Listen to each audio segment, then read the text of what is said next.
And she's great in both ways, on stage as in musical theater as well as a jazz performer. I only wish I had that versatility in those respects. She dives into her music and she just takes you in with her, and she's covering her face right now. And she's happy, and she's free. Jazz is about being free, right? And she really is, and she plays with the music, and it's the things that you can't do in musical theater, which brings me to my next question. How do you, like, for someone like me, if I was interested in gigging, and I find it difficult because there's no story context. I'm standing in front of my audience, it's just me, and it's a lot more skeletal in that sense. Yeah. What is the difference? How do you approach it? Or is it just natural to you? Well, not to say extremely natural. Which isn't? The stage one? It's not. I mean, like, jazz seems so much more natural because you're so into it and you're just almost tripping, you know, like it's such a great feeling. It definitely takes time. I mean, if you get good enough at anything, then you'll feel like you're tripping when you're doing it anyway, right? Mm-hmm. So yes, exactly as you said, all the things that you can't do in theatre. So like when I do jazz, I feel much more like a musician. Right. Yeah, like you said, like Nice. playing with the music and allowing yourself to do spontaneous things. When you're doing theatre, it's all about like your musicianship is all in like the pauses or where you use speech or, you know, what emphasis you place on things or dynamics and all that. But Right. when you're doing jazz, you can change the melody, you can not sing the melody, you can change the lyrics or anything But like it that. comes with good musicianship. You can't just... Yeah, I mean, you have to practice. Yeah. If I were just to change the melody, I'm sure it'll like clash, right, with my band or something like that. Nah, So where do you not start?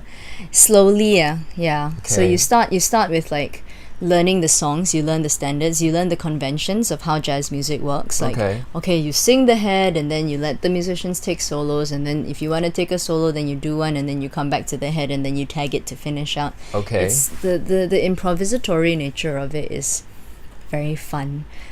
Okay. And it is very freeing. But it's scary because because like you said, you're just It there, is scary.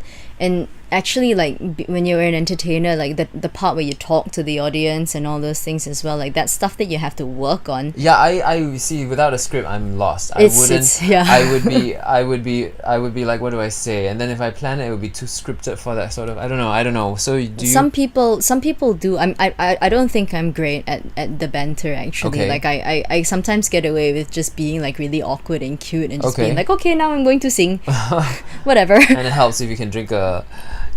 I wouldn't even drink. I think I would forget my lyrics. How do you do that? Like, I have you have a glass of wine and sing. my memory for lyrics is quite strange sometimes. It's like strangely good. so yeah. Okay. I have a lot of songs like stored in my database, Right. which is Sorry pretty for the awesome. motorcycle in the background. This is very homemade. Yay! There it Brought to you by Kawasaki. Yeah, you take it slow. So you do what you can, and then you start Okay. expanding it. And then if you feel like it, you go and take. You take the lessons. You learn how the music works. You learn what the musicians are thinking, and then if Right. you can do that, then the musicians will respect you more as well. That's good. Because otherwise, they just think you're a dumb singer. Right. So it's also about your personality and everything. So Dwayne and I, let's we were Nathan, trying to Nathan played with my ass the other day. Yeah, I was saying. this is our friend Donkey. He Yeah. likes waffles. So that's where we met. We were wearing this, I would say quite ridiculous, especially for a guy, costume. It was a poofy hat with a poofy feather. That, Come on, it was so awesome. So and okay. it was heels. Like these shoes had heels, right? Yes. Sometimes, and then we had to wear stockings for No, guys. we have to wear stockings, heels, a big poofy hat, and like Yeah. poofy shoulders. And so whenever I came out, some kids would always go, "That's a girl," and I'd be like, "Are you sure?" I love that. You know what? I really love that job. Like I joined Universal when in 2010, end of 2010, and this was after I went to NAFA. I studied art. Oh, As in, Gail's like, an amazing as in artist. She paint- draws as well. Thank you. Yeah, and As in painting, and then Universal was like, you know, just a happy accident as well. right. It's just like, hey, go and audition. I was like, okay. and And then she got the job this for at least a year or No, maybe I a year and a half. I was working there for 4 years. What? I worked there for 4 years. 4 years? Yeah, so I only so worked you there for left, 1.5 years. Yeah, you left early, right? I broke my contract. I broke my contract as Right. well. So I broke my Was contract that okay, go on. to work. Are you at, really bored? Since at- you're just joking, right? at Tell us you're not Tanglin. bored. So she broke a contract because she got the Yeah. okay. I can't take roller coasters. Why? You know what? So I worked there for 3 years and I didn't even take 4 years and I didn't take the Battlestar Galactica ride Because at it- all, not once. Up till now. Then Okay. after I left, then only I went back to the park with my friend and she was like, I want to go on a roller coaster. I was like, no. And she dragged me and I went. And it was fun. Which one did you go on? The blue or the red? Both. Yeah, because okay. we had like fast passes. So Right. we're just like, okay, let's just go.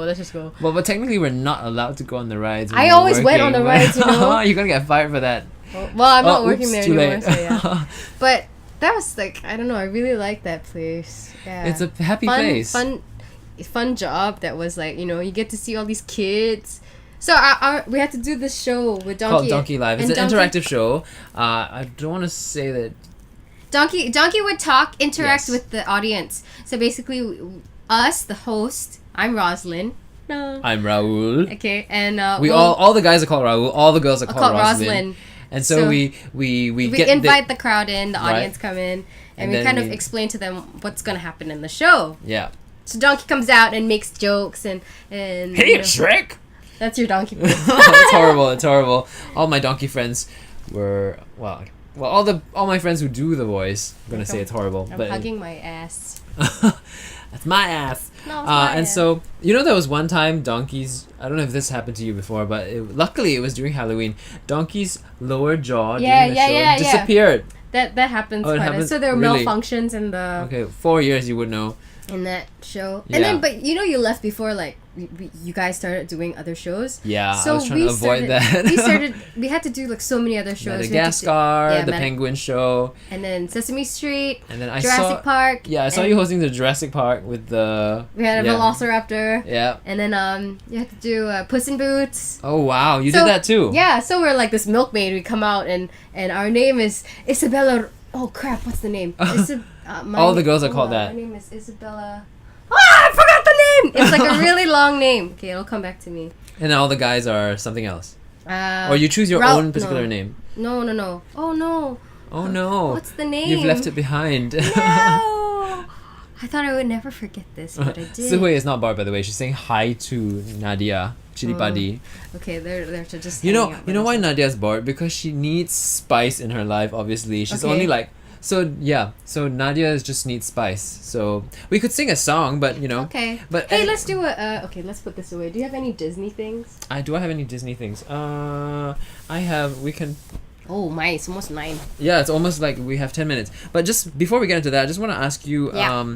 So versus that stability you had in Oh, university yeah. with a full time pay, versus now like you're doing. I mean, of course you have an ongoing project, but Yeah. stepping out into that, you already had Tanglin. Yeah.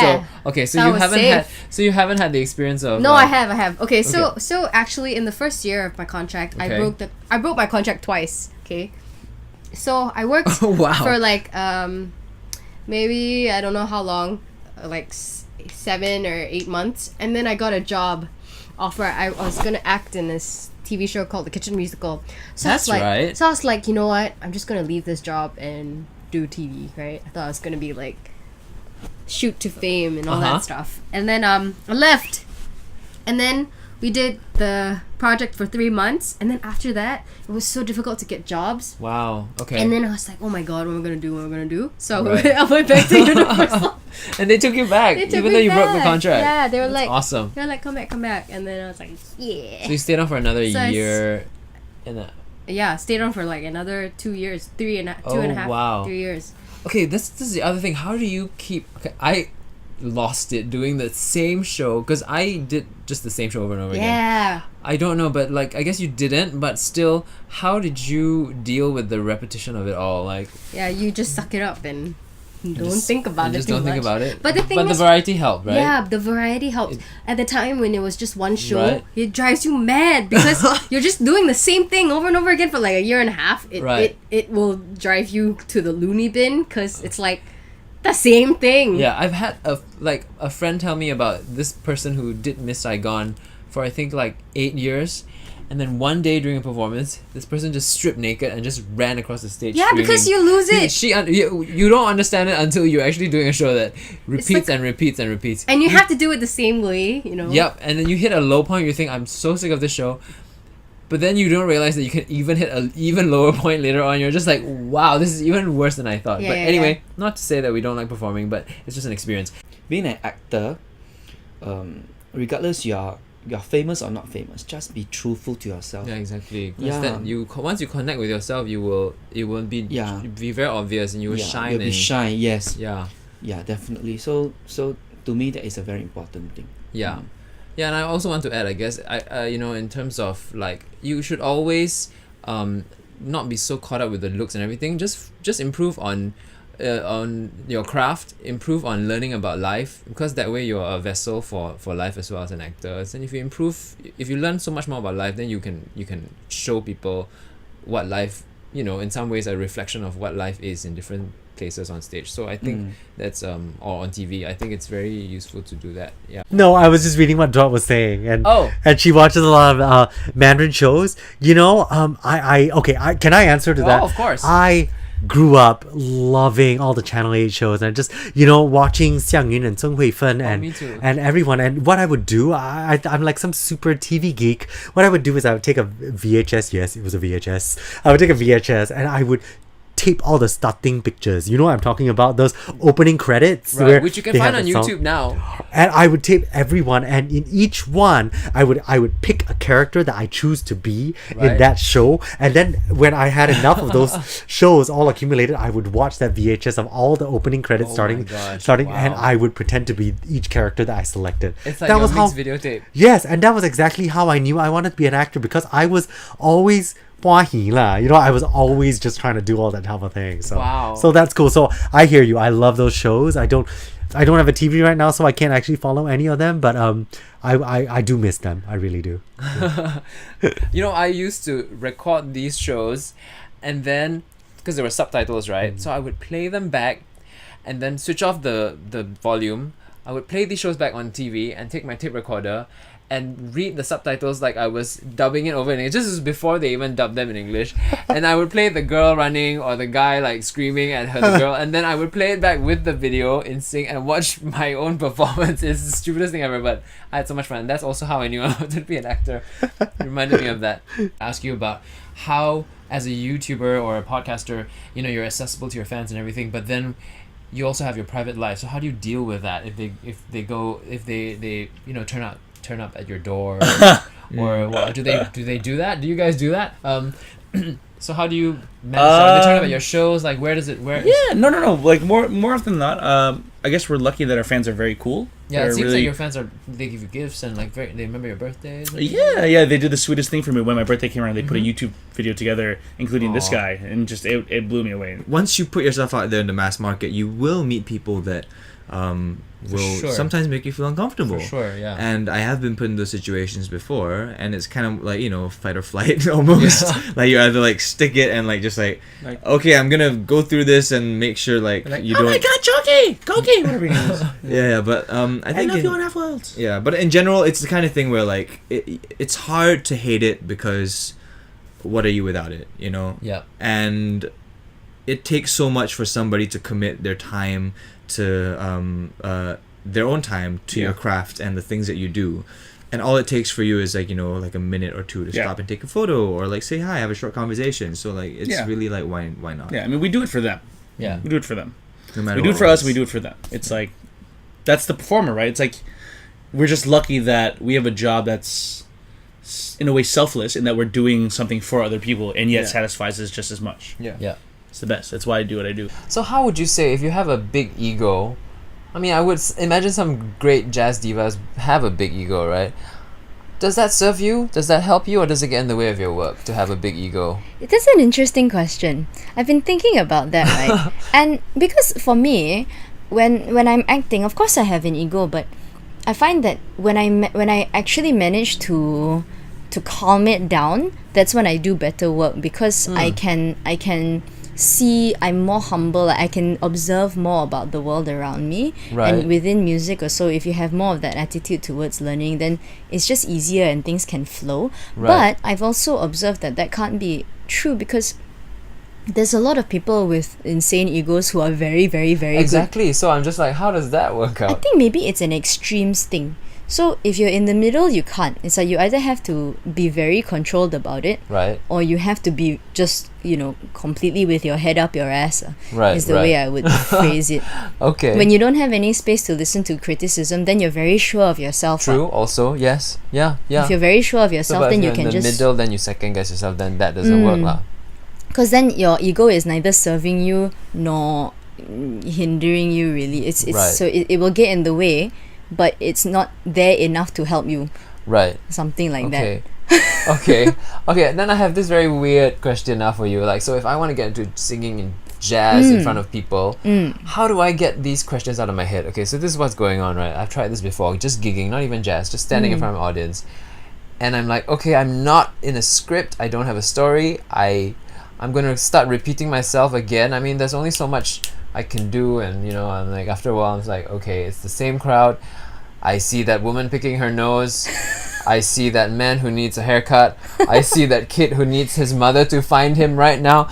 How in the world do you deal with those things and still be able to, like you said, connect to your audience? So I'm looking at this audience and they're like, how am I going to connect with them? It's distracting sometimes. There's a couple of things. What The do you first one do? is that you're still a persona. You're still a character. okay, You're still so like that's- basically Dwayne V 2.0, right? Right. Presentable Dwayne in a sense. Right. Presentable Dwayne in a sense. Right, so you still need that stage awareness and like, still okay, need there are things to- happening, so, just filter, right? Yeah, it's still not you. Okay. And for people picking their nose, when you're doing gigs, it's very rare that you'll always have a rapt audience, and that's another Okay. thing that's fun about they it. talk over you and everything. They You can't talk over your you. ego comes in again. You're like, do you get insulted? Yeah. Do you, Or do you just sing? Or? so for you, 'Cause then- you don't care. Yeah, because I mean, at some point, some people, if you're lucky, you get it, or if you're very good, then you can engage them anyway, right? But do you get too indulgent if you just, Yeah, of course. okay, Yeah, it's a constant negotiation. right? So, Interesting. yeah, but it's very like sometimes you're lucky and you're just very on and you can just get them in, and then it doesn't matter what you talk about, really. Yeah, once they're with you, they're Yeah, with you. That's yeah. what I realized. Yeah, which is And great. you can feel that too, and then right? you can be comfortable and all that. It's because otherwise you're just talking about like, oh yeah, and I really like this song because it's like from a musical that I love, and I'm just gonna sing it now. But luckily for gigging, you can just sing. Yeah. If you really like aren't feeling talking, you can just go, okay, then we're gonna sing this next. Then you just sing.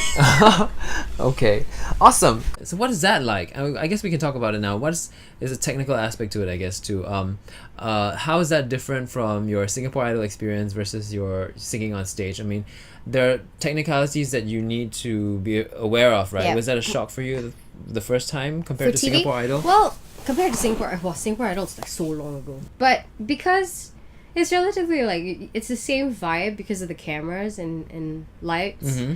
It's different from being on stage. Right. But I don't know, I like it. You like it? Yeah. Okay. And do you have to? It's for me. It's a bit scary because I'm a stage performer mostly. And You've been on TV. What's I this? have, but still, like you have to sort of get the script. You don't rehearse it as much, right? Yeah. And so You that don't. kind of scares me a So little you bit. rehearse on set, kind of, with the But cast. how do you memorize everything by the time? Because like for me, it's like if I do one episode, okay, I get the script in advance, I can memorize everything. Yeah. But sometimes for it you comes guys, in really last minute. it comes in last minute, and you do so much. So how much memorizing can you do? So the memorizing is probably on the set itself. Almost, you just look at it and try and memorize as fast as possible. Well, I mean, we get the scripts like maybe 1 to 2 weeks in advance. right. But then you have so many to deal with because you're filming. Yeah. Like, so how do you? Does it get overwhelming? That scares me about TV. Actually. It's okay. It's not so bad. I mean, it's in little short bursts, and it's most of the time like it's very conversational, Right. so it doesn't feel too unnatural. I for me at Right. least. So I had this thought the other day. I was just thinking, wow, as someone who has so many followers and fans who are so supportive of you,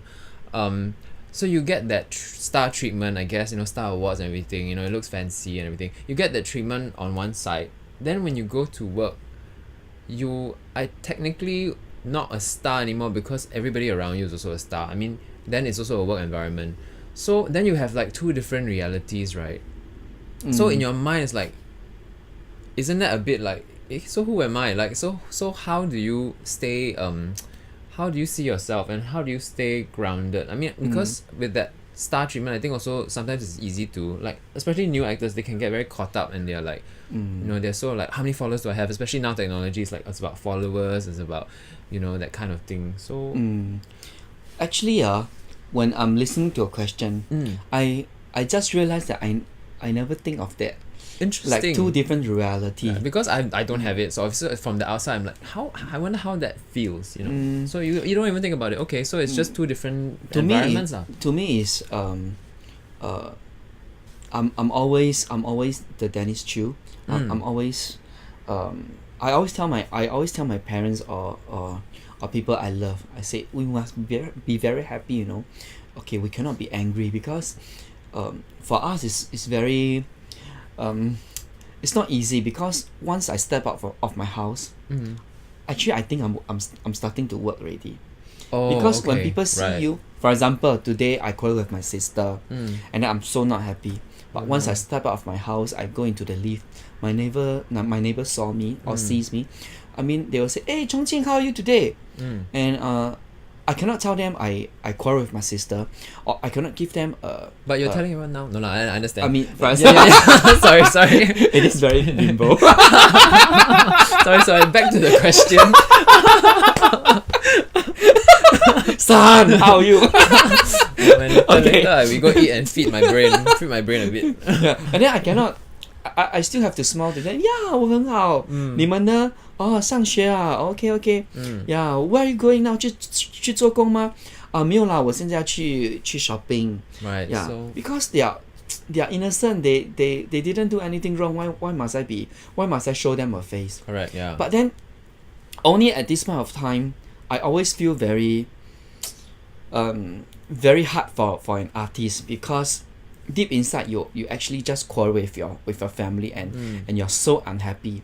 But when you see people, you still have to yeah. So when I'm alone, when all these things happen, when I'm alone, I feel very lousy. Like why am I like that? You know, is it very plastic? But come to think about it, it's not plastic. It's just being professional as an artist because they don't have to know about your private life. Yeah. So everybody, you have to treat them the same. Yeah. But some people will write, like for example, during my radio show, they'll write to my radio page and say, "Hey, I saw you, but you didn't smile to me." People can get quite, because they are so but focused on sometimes meeting it's you. because I am a goon. I when I walk on the street, So you're also bimbo. I don't look at people. If I can, I just go straight. Like for example, if I'm going to Tanks, okay, from for example from Cine Leisure, when I walk to Tanks, I will just walk all the way, walk until Tanks, for example. Right. Yeah. So you don't see So people. when you see me or if you ever saw me before and then I didn't smile, it's because I didn't know you're looking at me. So the best thing is when you say hello Chongqing, I'll definitely turn back Okay. and say hello. So you must do that, and you must also, I guess, if you really want to talk, I mean, you answer people on Twitter and Instagram I never as reject well, right? people taking picture. I never. Wow. Yeah, I'm because my career blossomed very late. Maybe 7 years ago after Auntie Lucy appears. So I actually appreciate everybody that appreciate me. Wow. That likes me regardless of my radio or my TV program or drama series or movies. I appreciate that very much because all these don't come easy.